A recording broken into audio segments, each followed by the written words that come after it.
কেউ বিশ্বাস করতে পারে নাই যে মানে সে যে ফুল টাচ বলে যেটা মারছে ওই বলটা কি আসলে ক্যাচ হয়ে যাবে, সেটা নিজেও ট্রাস্ট করে নাই। সেটা মানে সে যখন আউট হয়েছে তার তার ফেসের রিয়েকশনটা দেখতেছিলাম, তার ফেসের রিয়েকশন। কি লাভ হইলো? জাকির আলী অনেক রিপ্লেসমেন্টে আনলো, কি লাভ হইলো? সৌম্য সরকারের বসায় তো কোনো লাভ হইলো না।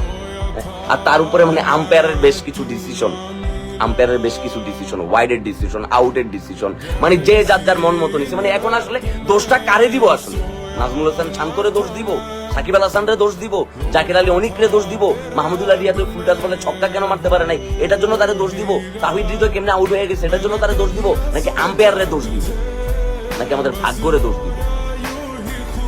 প্রত্যেকটা বলে মনে হয়েছে যে প্রত্যেকটা ফ্যান আসলে কি হার্ট অ্যাটাক করবে, মানে এরা আসলে ম্যাচটা দেখতে পারবে না। হ্যাঁ, পোলাপাইন কেউ বাপের কাছ থেকে টাকা চুরি করে, কেউ আমার কাছ থেকে খুঁজা পোলাপাইন এমবি পড়ছে মোবাইলে এই ক্রিকেট খেলাটা দেখার জন্য। কারণ আমাদের তো আর আসলে গর্ব করার মতো, প্রাউড করার মতো কিছু নাই, এই ক্রিকেটটাই আছে আমাদের সেবা, আর কিচ্ছু নাই আমাদের, আর কিচ্ছু নাই আমাদের সেবা, এই ক্রিকেটটাই ছিল। ওই ক্রিকেটটাকে পর্যন্ত আপনারা ডে বাই ডে যে জায়গাটাতে নিয়ে গেছেন এটা আর বলার মতো আসলে কিচ্ছু নাই। এই লর্ড টিমরে যে মাহমুদুল্লাহ যে টাইনা নিয়ে আসছে এটাই তো আপনাদের, তার পায়ের ধোয়া পানি খাওয়া উচিত আপনাদের, তার পায়ের ধোয়া। মাহমুদুল্লাহ রিয়াদের নিয়ে আমার কোনো আফসোস নাই, আমার কোনো সে নাই।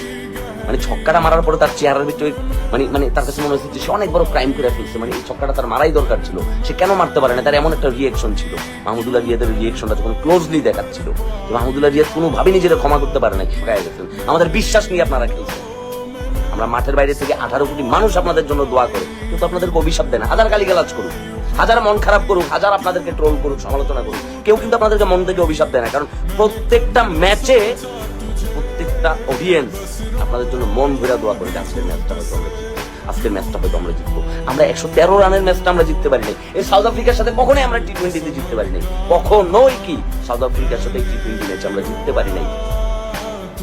শান্ত আউট হয়েছিল, শান্তর কি ওই বলটা মারাটা কি খুব জরুরি ছিল?